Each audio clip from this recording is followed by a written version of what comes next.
Today, the Taliban and their supporters are celebrating their return to power 5 years ago.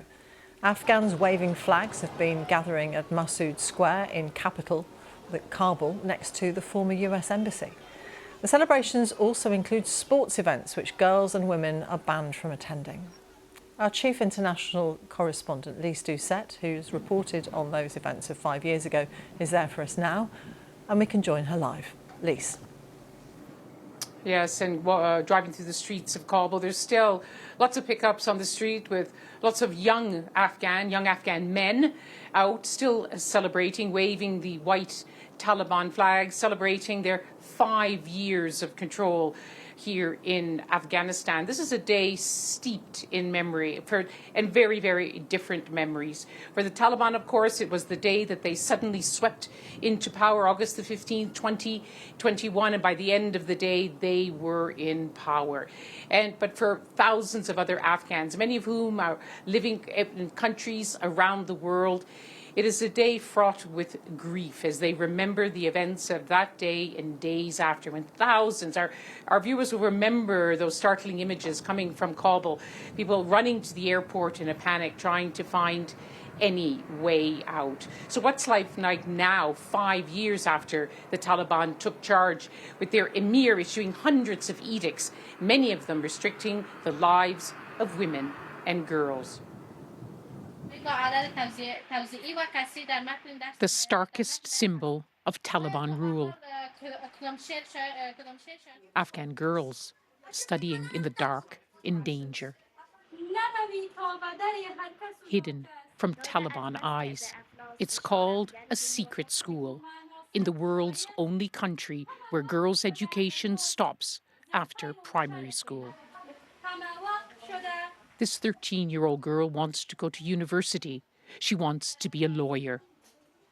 It's a room full of dreams, but full of fear too, if they get caught. If they find us, maybe something happened for us and also for our school.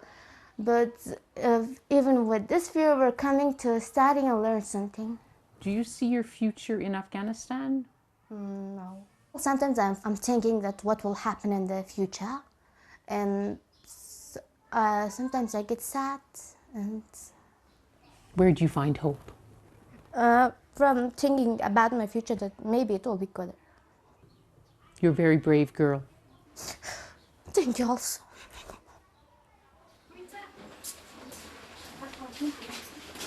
These girls know it's not enough. After this, there's no university. Most jobs are now barred to them. After this, there's not the future they want to live. A space where women still work. Women-only businesses like this making plum jam. In this workshop, women like Nouri pushed out of university. I am 100% sad. I loved my degree and I really wanted to finish it. When I apply for jobs and send my CV in or go to interviews, the first thing they ask is for my university certificate, but I never got one. Women hold fast to small freedoms, as never-ending edicts erase them from public life. Even parks are no-go areas. It's a man's world now. 5 years ago, women's activist Mahbouba Siraj vowed to stay here in Kabul. When we met her, she told us she's leaving. Everything I did, I have nothing to show right now. That all of this time, the 5 years that I spent in Afghanistan, what do I have to show? 5 years on, what's your message to the international community? They should really sit down and talk and find out exactly what is going on, where is the problem, how they can solve it. We flew to Kandahar in the south, to the real seat of power.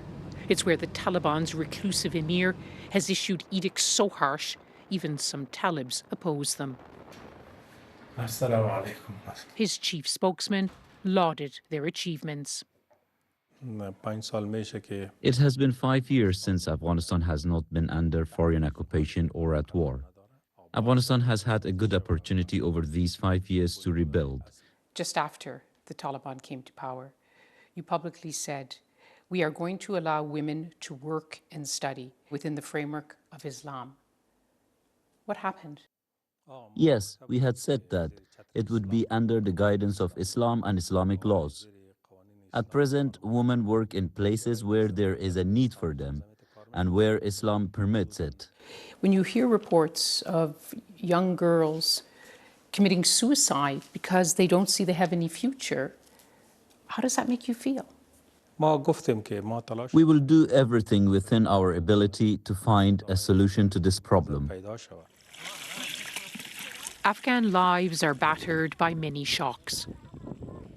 A painful drought, foreign aid is drying up. Until the Taliban engage differently with the world, life will become even harder. Lise Doucette, BBC News, Kandahar. And yet another shock too, the forced return of millions of Afghans back to Afghanistan, most of them from neighbouring Iran and Pakistan. The spokesperson for the UN's refugee agency here in Kabul, Charlie Goodlake, gave us a sense of the scale of this problem. The scale of this is something that is unprecedented in recent human history. We have seen 6 million people come back to this country in little under 3 years.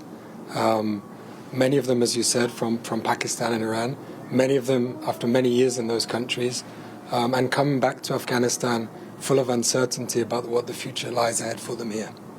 And many of them left Afghanistan some decades ago, coming back to a country they barely recognize and have no way. It's so hard for them to start again. Many of them, as you say, have never been to Afghanistan. I've been to every border point in this country over the last year, and you speak to people that this is their first time.